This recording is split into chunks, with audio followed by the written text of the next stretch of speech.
It's interesting because I've heard a lot of people say that books like yours and discussions like we're having right now couldn't be more critical, because there are so many examples that are surrounding us right now. In the state of Michigan, of course, one was the vote on Proposal 2, which has been expanded to deny benefits that were already granted to domestic partners, in the example of the city of Kalamazoo, for one. There are future implications as well with other universities, with other municipalities where this could occur. You have an example in terms of politics with a litmus test for Rudy Giuliani, that he is effectively being told by many Republicans that you don't have a chance because of your stance on abortion, because of your stance on civil unions as well. What does this say about the future of civil dialogue? Because I think that's another theme in the book that comes out from what you advocate in terms of being careful about how we use language, that civil dialogue can be stopped if folks aren't careful. Right, and I want to make it clear that there's another side that I'm writing about, and that is also the upsurge of what we might call the neo-atheist movement, from people like Richard Dawkins, Christopher Hitchens, and Sam Harris, who say either religion is this narrowly defined thing that the Christian right has claimed it is, or you can be an atheist, but there's no middle ground. Now, it's in the middle ground where most of us live, I believe, and those two represent extremes. On the liberal side, we have erred in this dialogue by being afraid to take on words like truth, God, religion. We lapse into this wishy-washy thing. We know if it's true for you, then it's true for you, but it's not my truth, and I'm okay, you're okay. That's another way of saying we don't want to really deal with this intellectually, right?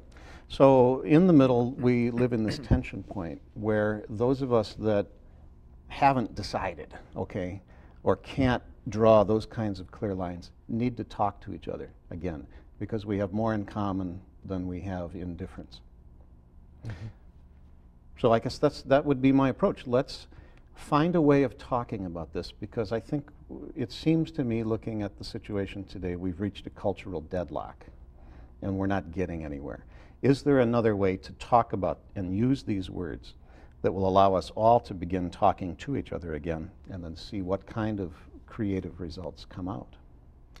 And you address in particular, as the subtitle of the book would lead us to believe, and it is true, in terms of many fundamentalist groups who have a literal interpretation of much of the Bible,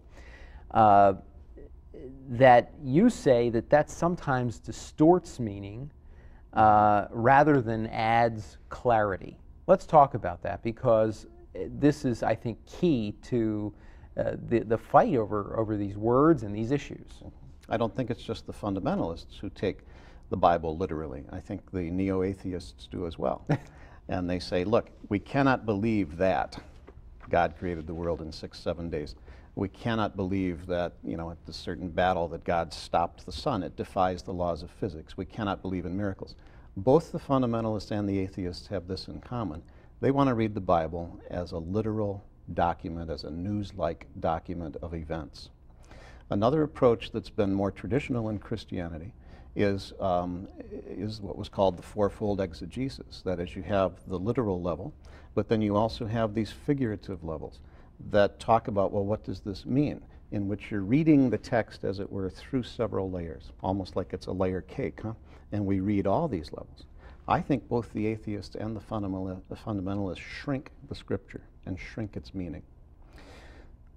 Most of the Bible is poetry.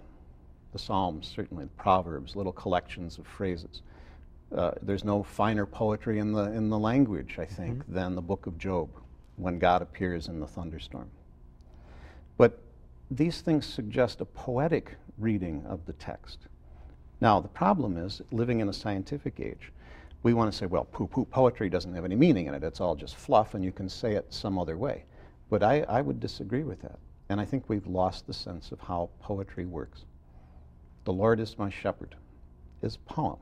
It's a metaphor. This is how the human being and the divine interact, as though he leads me to these waters, and the beautiful language of the psalm. And then in the second half of that psalm, the Lord becomes a host who sets a dinner table for me and gives me this plenty in the midst of my enemies. Well, is God literally a shepherd? Does that phrase then not have meaning if God doesn't actually tend sheep? Are we literally sheep? Well, no. So the literal reading of Scripture falls apart in that sense. And then the secular humanist can say, well, see, it has no meaning at all. And the fundamentalist says, well, you don't get it, and here's our deadlock. Here's the middle position. Let's read it as a poem. Let's look at these words as figurative, you know. It's not that the Lord is a shepherd, but the fact that the Lord isn't a shepherd that makes that line so interesting.